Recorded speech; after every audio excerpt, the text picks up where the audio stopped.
अरे आगे झगड़ा होता, गाड़ी फूक दिया सन, गाड़ी आगे गई तो। अरे ले चलो भैया, बहुत तकलीफ में पड़ी। जी जी जी सॉरी सर। साहब अगर जल्दी कुछ ना कर गई तो ऐसा बहुत बड़ा अनर्थ होगी साहब। अरे तू टेंशन का ले बड़े दरोगा, यही अनर्थ के चलते तो हमनी का बहुत बड़ा वोट बैंक तैयार होता। अगर तोरा से बर्दाश्त नहीं किया होत ना तो चुपचाप जाके आराम कर और हमरो के करे दे आराम।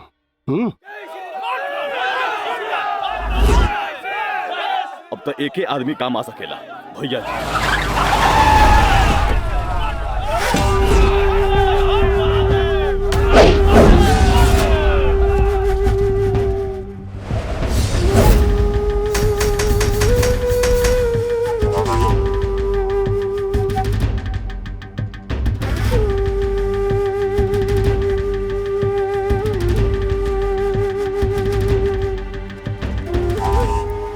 मारा, रुक कहा गईला तू लोग, मारा एक दूसरे के जान लेला।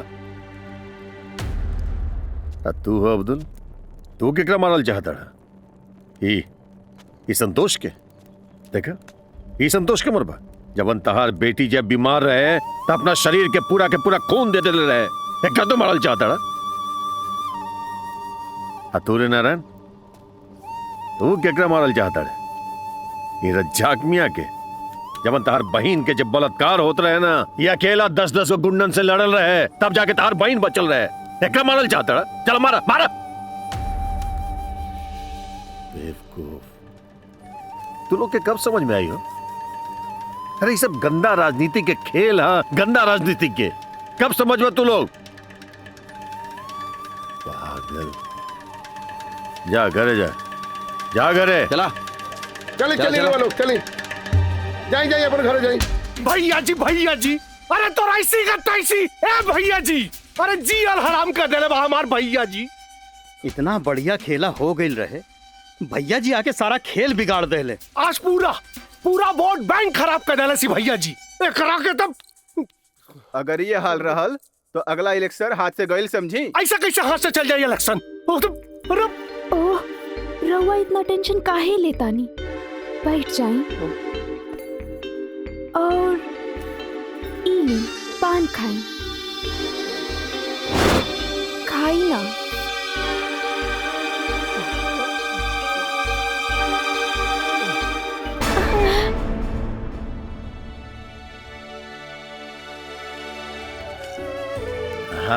प्रणाम प्रणाम। सलाम वालेकुम भैया जी। वालेकुम अस्सलाम। और सब खैरियत? सब अल्लाह के करम, आपके कृपा बा।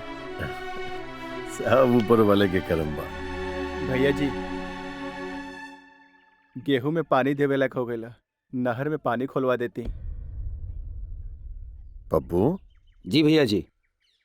ठीक बा, कल हम जाकर के एसडीओ साहब से बात कर ले। हाँ जी ठीक है। पट्टी जी प्रणाम प्रणाम। मतलब आप भी तिलक लगावल कभी ना भूलेंगी। हाँ भैया जी, ये गांव जवार के राजा तो रोवे बने, और राजा के राज तिलक तो हो गई के चाहिए। सही बात। दिल्ली मंत्री जी के पास पहुंचा दे। एमे कुछ नया टेंडर हाँ के पेपर बा और कुछ कैश बा। जी, बहुत जरूरी बा पहुंचावल। हम आज के फ्लाइट से दिल्ली निकल जाता नहीं। प्रणाम प्रणाम। शंकर सिंह नाम है हमार, प्यार से सब हमरा भैया जी बोले ले। बैठी। शुक्रिया। नाम तो बहुत सुन ले बानी, रउआ के क्षेत्र के जनता बहुत प्रेम करेला।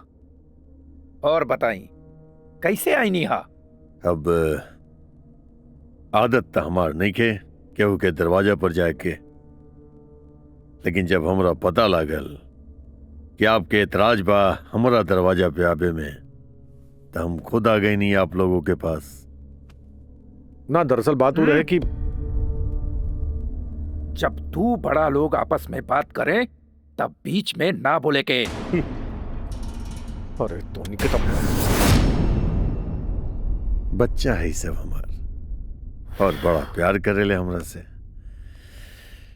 दरअसल बात ही बाकी हमरा एरिया के एक मजदूर आपके पुल निर्माण में काम कर रहा बा।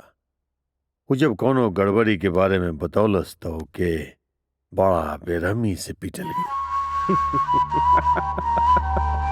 I don't like it. पिटाया वाला काम करी तो पिटेबे नु करी।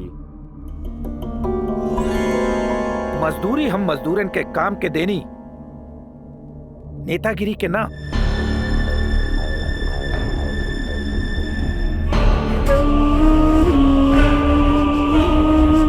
अच्छा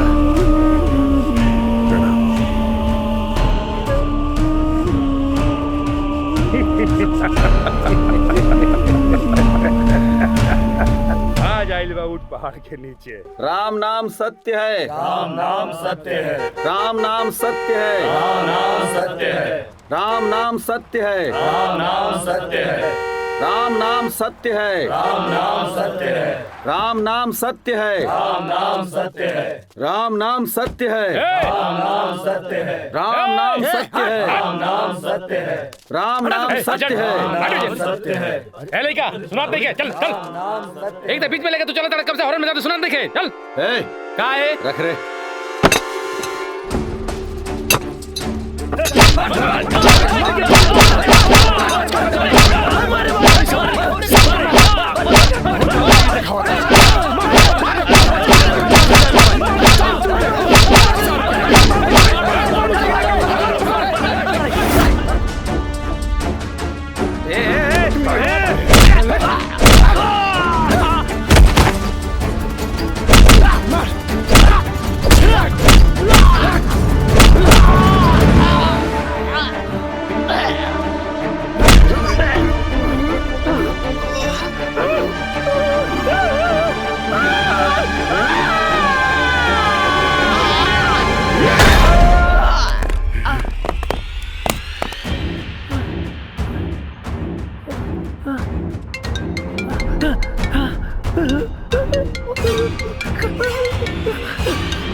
हेलो सुन, पत्थरवा जौन 1 फीट दूर पटक ले बा तो तोरा कपार पे भी पटक सकत रहे।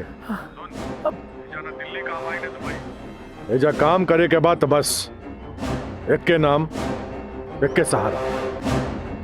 भैया जी जी जी जी जी जी जी जी। हाँ तो मिले आजो। हाँ चलो चलो जल्दी चला।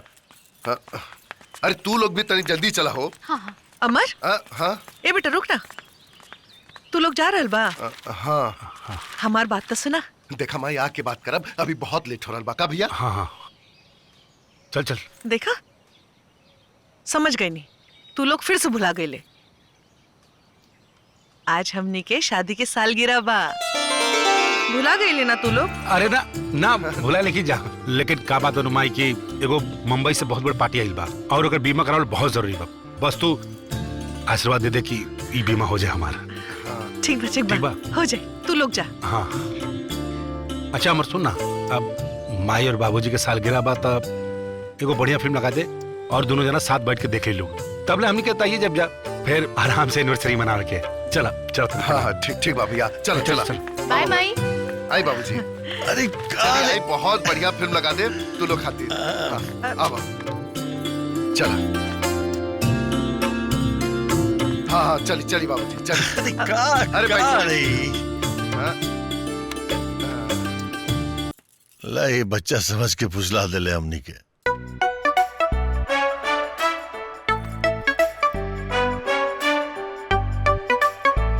अरे नजदीक आओ ना।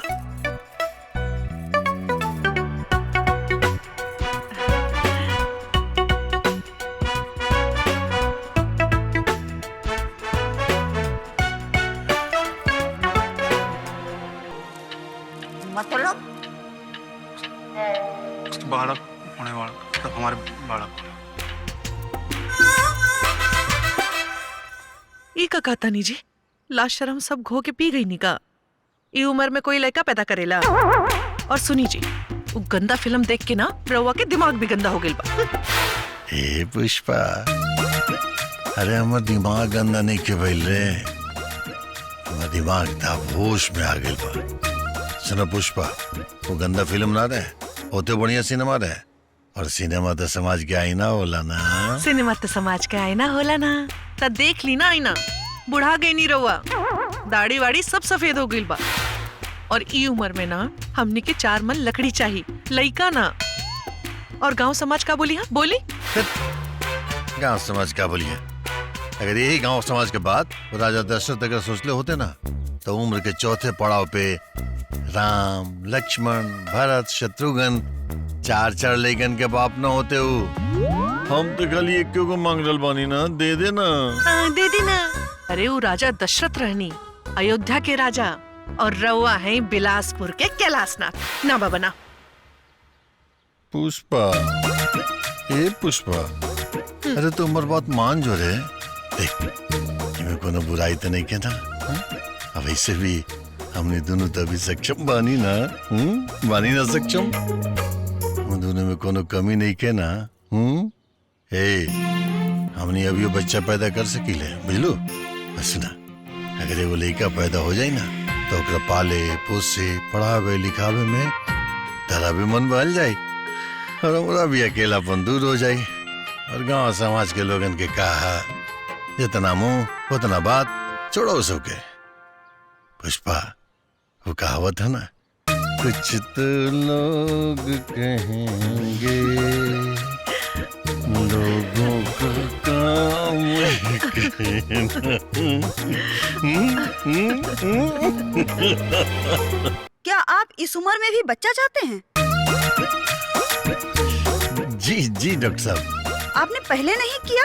नहीं, है ना, हमारे 2 बच्चे हैं, लेकिन वो दोनों, हम दोनों को वक्त नहीं देते, और उसके रहते हुए हम दोनों बिल्कुल अकेलापन महसूस करते हैं। इसलिए एक तीसरा बच्चा चाहते हैं डॉक्टर साहब। जी मैं समझ रही हूँ आपकी प्रॉब्लम। पुष्पा जी, आप दिमागी तौर से तैयार हैं तीसरा बच्चा पैदा करने के लिए?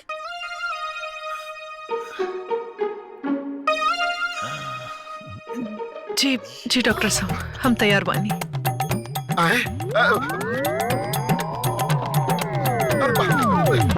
ठीक है अगर तैयार हैं तो, लेकिन इस उम्र में कुछ दिक्कतें आती हैं।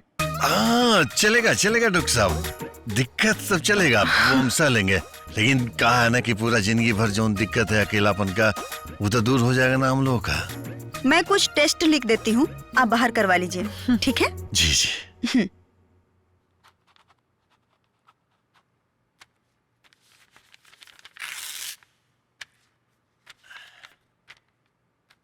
वैसे मेरी एक निजी राय है।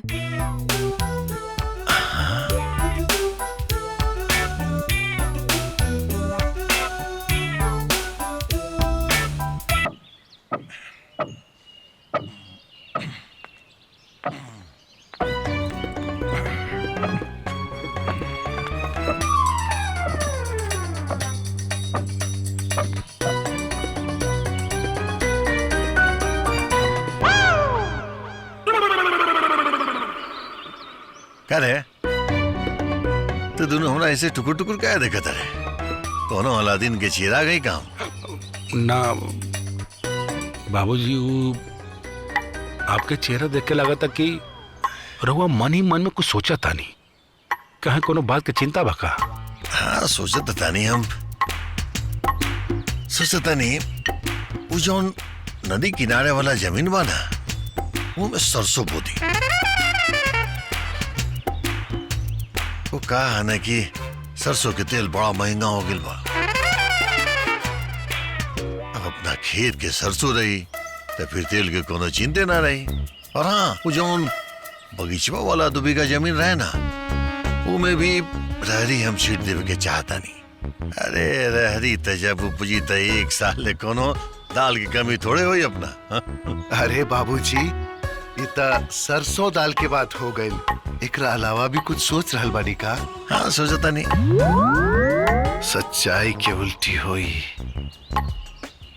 एकरे अलावा हम सोच रहल बानी बेटा।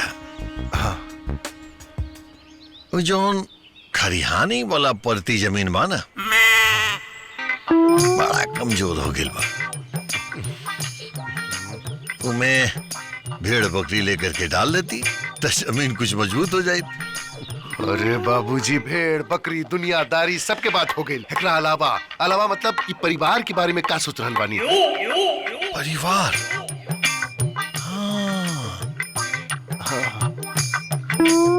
अरे परिवार के बारे में तो हम तू दोनों से बात करने वाला रहनी बेटा। हाँ का?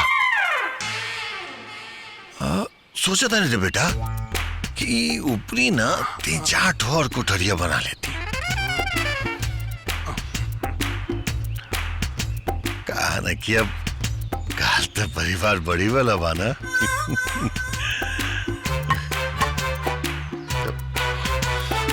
अरे का बोक हो गए तो नहीं फिर से। एक काम कर, कुछ काम दाम करबे तो तार तब तो होश रही ठिकाने पर पकड़े का और एक खुट्टा के तने बढ़िया से चीर के रख गाड़े के बाद। हाँ अच्छा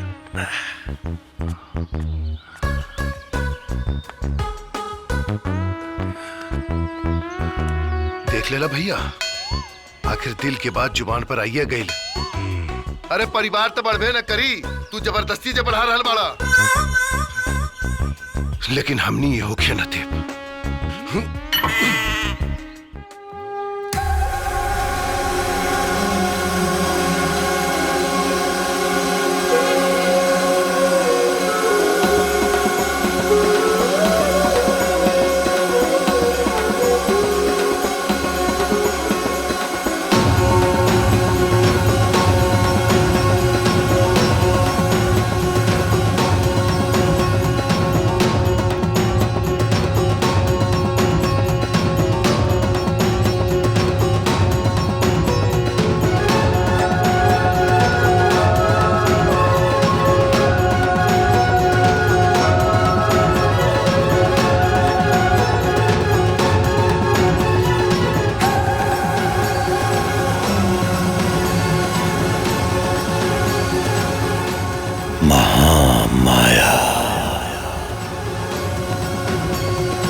प्रणाम महाराज।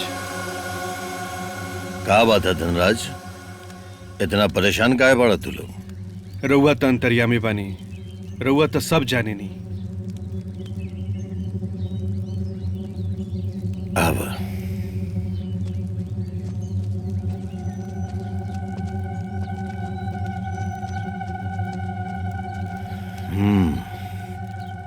गुरुजी, जॉन जमीन जायदाद के हम इतना साल से संभाल के रख ले रहनी, वो हमरा हाथ से निकल जाता। अगर हमरा बहू के कोनो संतान हो जाई ना, तब हमनी के तो रोड पे आ जाए जा। मतलब संतान बाधा करावे के चाहता हूँ? जी महाराज। महामाया के पूजा करे के पड़ी। हाँ हाँ जी, हम लेके आइल बानी।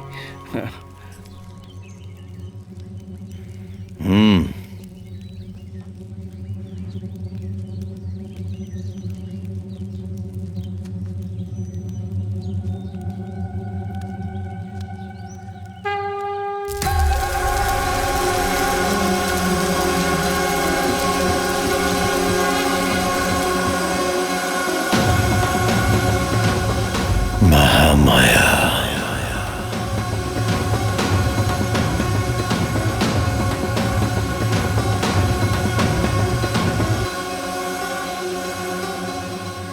चल बड़ा हुआ।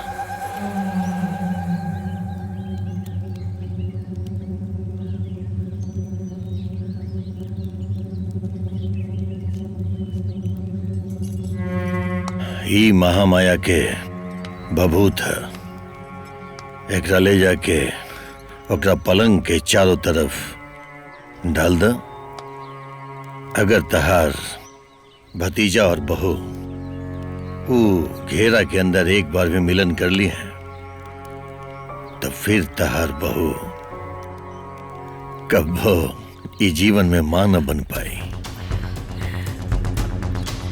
गुरुजी पक्का ही काम करी ना।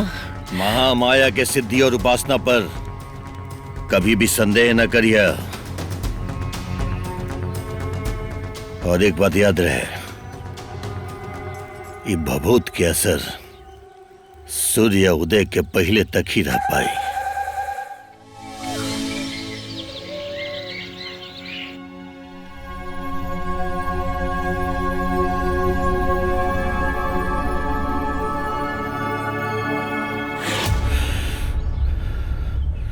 महामाया, महामाया, महामाया।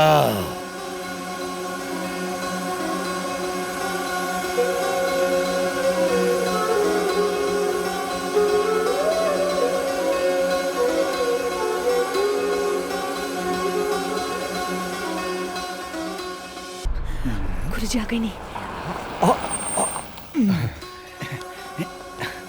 आई महाराज जी आई।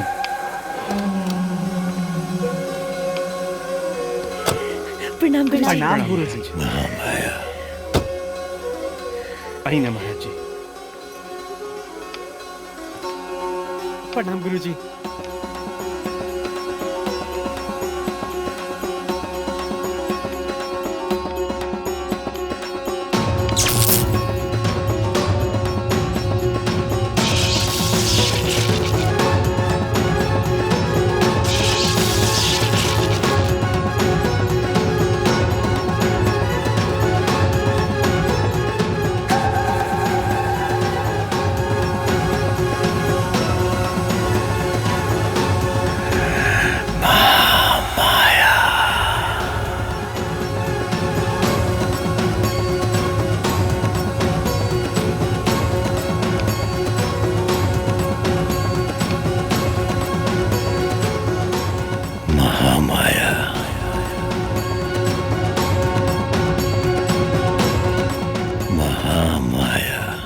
गुरुजी चले।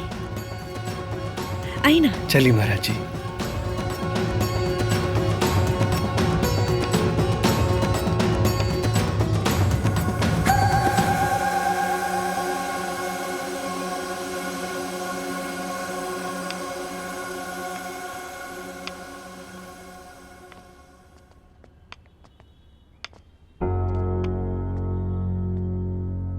देखी ना गुरुजी हमरा बाबू के का हाल हो गई। महामाया। हाँ गुरुजी, अब रउए ऊपर भरोसा बा, रउए कुछ कर सके नहीं।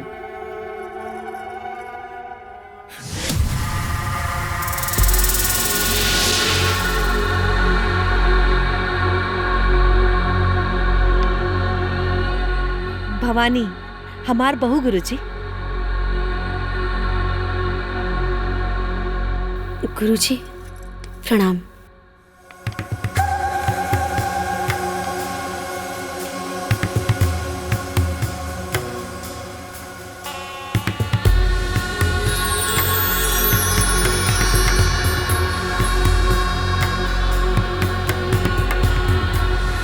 महामाया, महामाया, महामाया।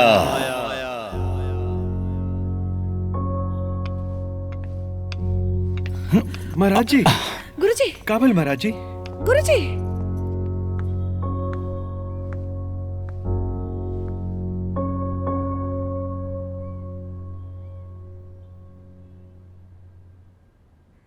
भवानी के मामूली लड़की समझ के बहुत बड़का भूल हो गई।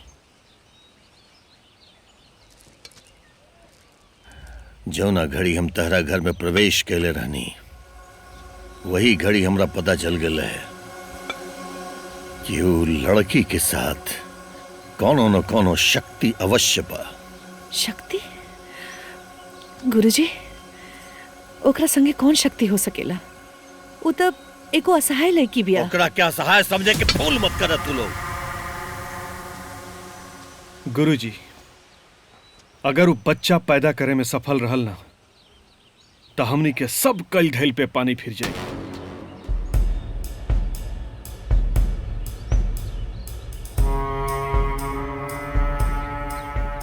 महामाया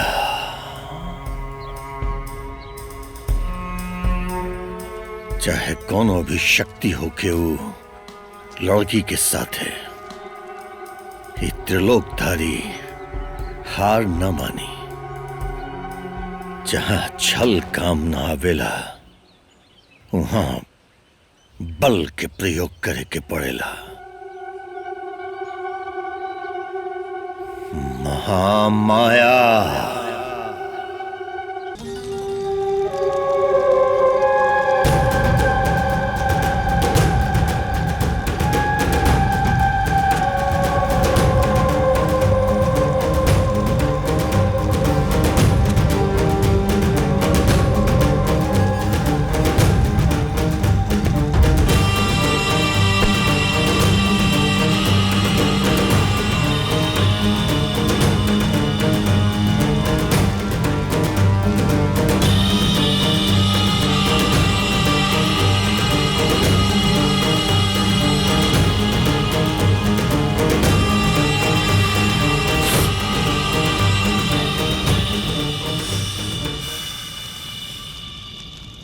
जब तक बीरेन के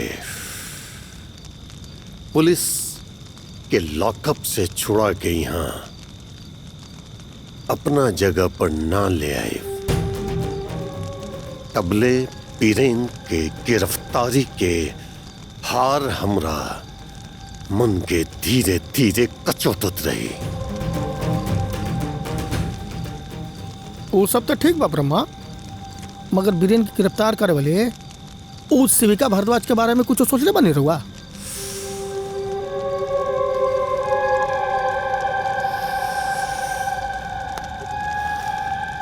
होकर हम ठिकाना लगाते हैं। पहले एक काम कर तू राजन, ये पता लगाओ कि बीरेन की खबर पुलिस वाला तक पहुंचैलस के ऐसन माई बहादुर बेटा पैदा कैले बा खोटा गांव में, जब ब्रह्मा के खिलाफ जाए के सोच भी लेलस।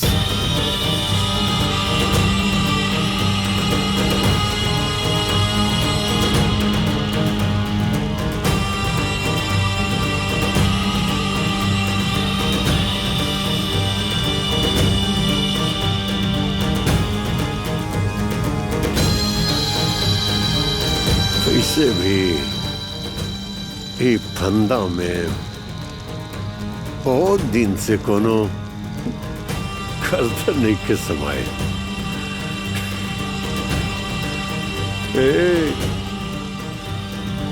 घबराओ मत, इस बार खोटा गांव के कोनो गर्दन तोरा में समाये।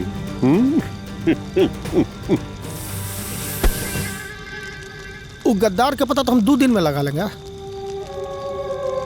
मगर हम मेन हमनी के चिंता के विषय ई बाकी बीरेन के बारे में। अगर बीरेन पुलिस के सामने मुंह खोल दी ना तो ब्रह्मा हमने के राज छोड़े के पड़ी। बीरेन की चिंता तो लोग मत कर, अगर हम अच्छी तरह से जानी ले, वो हमार सबसे बहादुर और वफादार सिपाही बा।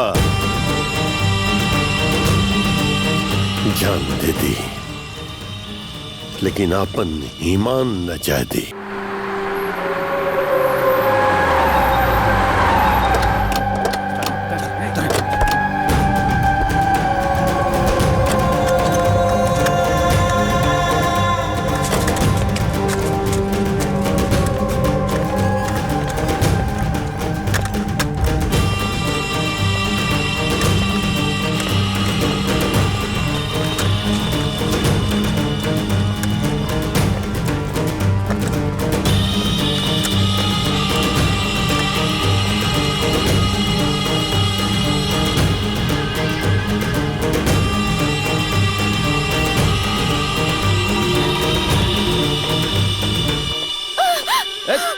छोड़ दे हमारा बेटी के, हमारा बेटी लोगन के छोड़ दे हमार बिटिया के।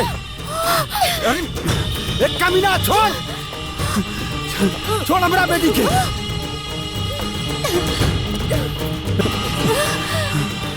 हाथ जोड़ता नहीं तोहरा आगे, छोड़ दे हमार बेटी लोगन के, छोड़ दे।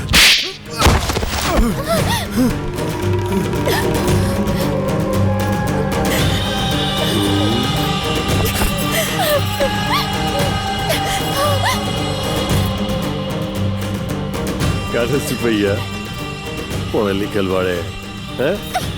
अब पढ़ला लिखला के बाद तो रहा इतना अकल न आयल कि पानी में रह के मगरमच्छ से बैठ ना करे के चाहिए। चल बुला अपना सरकार के, बुलाओ अपना सरकार के, जेकरा मुखबिरी करके तू बीरेन के पुलिस के हवाले करवैले। बुला ब्रह्मदत्त, हम मुखबिर ना अपन ड्यूटी निभावत रानी और मरते दम तक अपन ड्यूटी निभाए।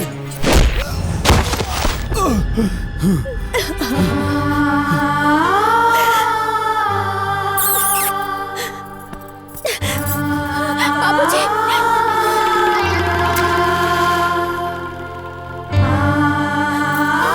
पुलिस ही आ गई। अच्छा लागल सिपहिया, लेकिन ये ब्रह्मा तोरा सरकार के जैसन फैसला लेवे में देरी न लगावे। कान खोल के सुन ले गांव वालन, ये सरकार के साथ निभाई पक्का फैसला फिर ये ब्रह्मा की अदालत में हुई, और फैसला का हुई इस सब तू लोग अपना आंखी से आज देखबे। बाबूजी,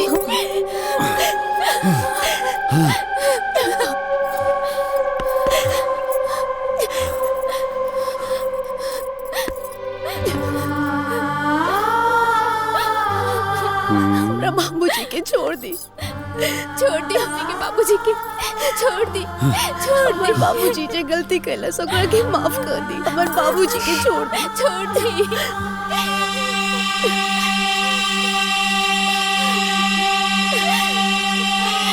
माफ कर दी, छोड़ दी हमने के बाबूजी के।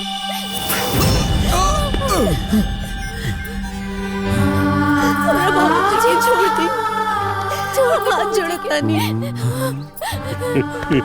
छोड़ दी, माफ, हमने माफी मांगा था। गांव वालन, आज तक तू लोग सुन ले हुक्मे कि करे के हुआ और भरे के हुआ, छोड़ दी हमरा बाबूजी के। लेकिन आज तो सब अपना आँखी से देखबे और देखे के पड़ी। सिपहिया जौन कैलाश एकर भरपाई ब्रह्मा कैसे करी, देखा खोल के।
प्रणाम भगत जी। जय माता दी भगत बाबा, जय माता, जय माता। ठाकुर साहब इतना रात के आप लोग ही जा क्या बात है? भगत बाबा कई सालों से देखा था नहीं रवा पूरा विश्वास आस्था और श्रद्धा प्रेम से माता रानी के पूजा पाठ करा था नहीं बाकी बदले में माता रानी रवा के कुछ दे नहीं ना। हाँ? हाँ? अब रवा खुद ही देख ली एगो लंगोटी में पूरा जीवन गुजर गई। 2 कमरा के मकान 2 बीसा जमीन खेती खातिर और घर में जवान बिटिया।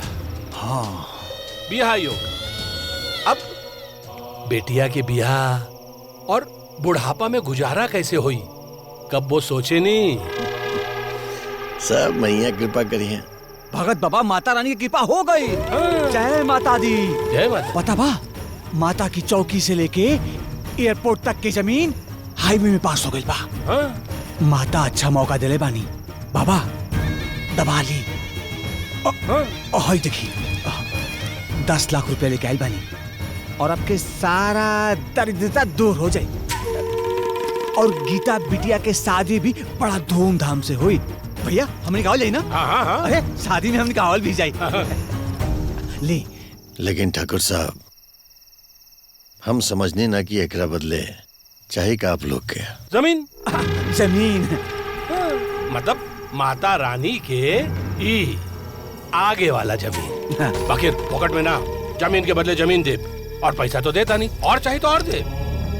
बाकी एगो निवेदन बा भगत बाबा ई माता की चौकी ई आगे वाला जमीन से उठा के वहाँ पीछे हमरा जमीन पे रख दी आगे वाला जमीन हमरा के दे दी। अब का फर्क पड़ेला भगत बाबा माता की चौकी यहाँ आगे के जमीन में बैठी के वहाँ पीछे के जमीन में बैठी। फर्क पड़ेला ठाकुर साहब बहुत फर्क पड़ेला। ग्राम विकास सभा के ही जमीन बा जो पूरा गांव वाला मिल करके माता के चौकी के खातिर दिले बा। इन नाते ये जमीन ना हमार बा न गांव वाला के बा। ये जमीन बा तो सिर्फ मैया के जमीन बा। अब ये 10 लाख रुपया के बदले आप माई के परम भक्त के भक्ति और ईमान के खरीदे के चाहता नहीं। ये तो संभव नहीं के। हाँ अगर रजिस्ट्री करावे के बाद ठाकुर साहब तो फिर ये रजिस्ट्री तो जेकर जमीन हुए हुए कर सकेले आ जमीन बा माई के तो माई के बोली वो रजिस्ट्री करी।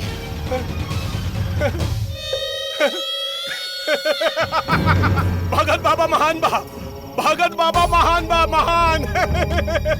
प्रणाम भगत बाबा प्रणाम। क्षमा करी भगत बाबा हम तो बस रहुआ के ई महान के परीक्षा लेते रही और भगत बाबा ई परीक्षा में अव्वल दर्जा में पास हो गई नहीं अव्वल दर्जा में। महान गई नहीं भगत बाबा महान गई नहीं। रहुआ के भक्ति अटल बा अटल। अब हम एक बात अच्छे से समझ गई नहीं कि जैसे पानी के न केहू काट सकेला हवा के न केहू बांध सकेला ठीक वैसे भगत बाबा के केहू ना खरीद सकेला। बोलो भगत बाबा की जय। चल बोल भगत बाबा की जय। भगत बाबा की जय। जय माता दी। भगत बाबा की जय। भगत बाबा की जय। भगत बाबा की।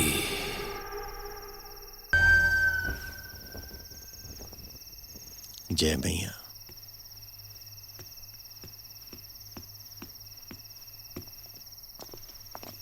प्रणाम भगत बाबा प्रणाम। प्रणाम भगत बाबा। आशीर्वाद। बोली ब्रह्म बाबू आज क्या काम आ गया आप लोग? भगत बाबा आज तोहर खातिर कुछ लाइल बानी। क्या? यह शराब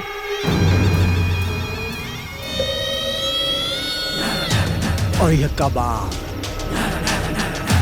ब्रह्म बाबू मालूम मना कहीं माता के मंदिर है अरे आप शराब के बोतल और मांस मंदिर लेके आ गई। गुस्सा काहे होता नहीं भगत बाबा मंदिर के भीतरे न सही मंदिर के बाहर भी खा लिया जाए। ब्रह्म बाबू हम मांस मंदिर के सेवन न करी ले और आप लोग भी याद रखिए ये मंदिर परिसर में आप लोग के भी हम ये मांस मंदिर के सेवन न कर रहे थे बस। अरे ऐसे कैसे भगत जी ना आप खाए और ना खाए दे। चल जाई बाबू समझाइए चल।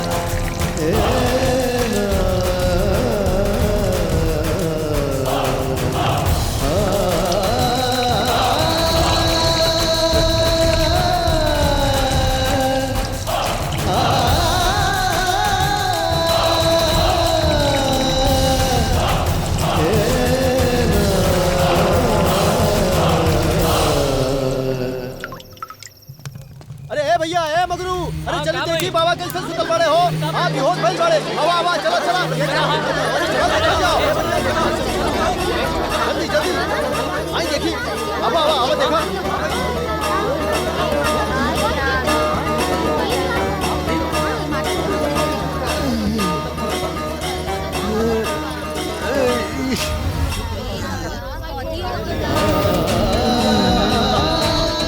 भगत बाबा यह तोहार असली रूप। सब सोने बैल बा धोखा बैल बाबा साहब ठाकुर प्रभु जी तुम्हारा साथ धोखा केला सी माता की चौकी की जमीन हासिल करे खातिर भैया। देखला भाई लोग मांस मदिरा का सेवन करके ठाकुर साहब पे इल्जाम लगावा था। इल्जाम नहीं के इस रात पर तू भी पापिल शामिल बड़ी में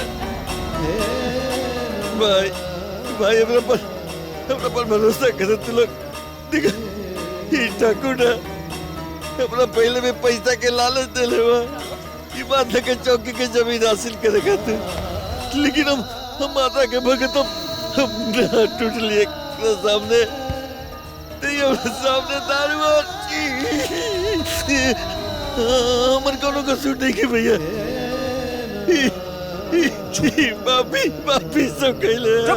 ठाकुर साहब तो हमनी के सामने आइलन हाँ ते भगत के रूप में ढोंगी हवे ढोंगी। बताई ठाकुर साहब का सजा दिहल जाई ढोंगी के? छी छी छी छी छी छी छी छी अब माता के चौकी के आस्थान अशुद्ध हो गई, अपवित्र हो गई। अगर ये पापी जिंदा बची तो गांव के एक भी मंदिर न बची।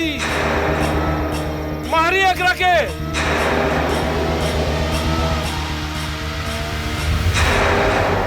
कहा है कि पापी के हत्या ना वध होला वध। मारी मारी, मारी, मारी, मारी,